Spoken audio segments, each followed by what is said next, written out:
Assalamualaikum warahmatullahi wabarakatuh. Kembali lagi dengan saya Resna Sandra Sinta, mahasiswa IAIN Batu Sangkar, jurusan Tadris Biologi semester 4. Nah, kali ini kita akan membahas tentang fertilisasi. Adapun bagian-bagian dari fertilisasi ini yaitu penetrasi sperma, ovum, penyelesaian periode, dan kelainan pada fertilisasi. Ingin tahu lebih lanjutnya? Cekidot. Adapun yang dimaksud dengan fertilisasi. Fertilisasi adalah proses penyatuan atau peleburan inti sel telur atau ovum dengan inti sel spermatozoa membentuk makhluk hidup baru yang disebut zigot. Nah, adapun yang dimaksud dengan penetrasi sperma. Penetrasi adalah proses penembusan spermatozoa ke dalam ovum. Setelah spermatozoa masuk, terjadilah proses fertilisasi. Untuk bisa masuk ke dalam sel telur, spermatozoa harus melewati sel kumulus, menembus zona pellucida dan selaput vitelin. Ovum. Ovum yaitu sel telur gamet pada wanita yang digunakan dalam proses reproduksi untuk menghasilkan sebuah individu baru yang ditemukan di ovarium. Ovum berisi satu set DNA haploid mengandung 23 kromosom. Adapun penyelesaian periode yaitu siklus menstruasi. Siklus menstruasi adalah perubahan dalam tubuh wanita, khususnya pada bagian organ reproduksi.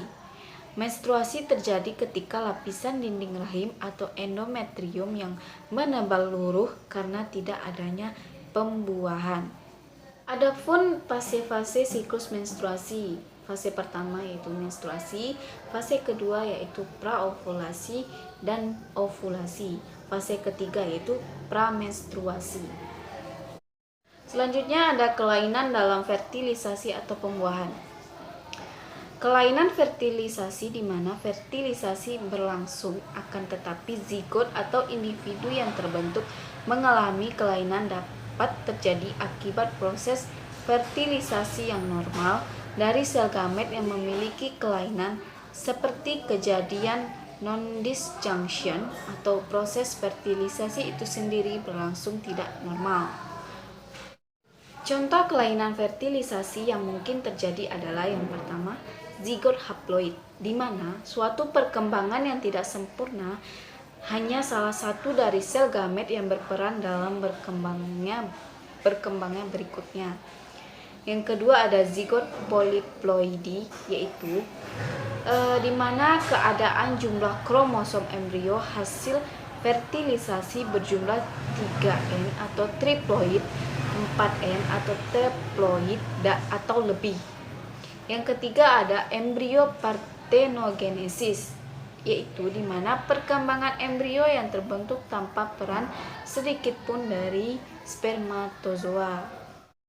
Nah, itulah penjelasan singkat dari saya tentang fertilisasi. Lebih dan kurang saya mohon maaf. Assalamualaikum warahmatullahi wabarakatuh.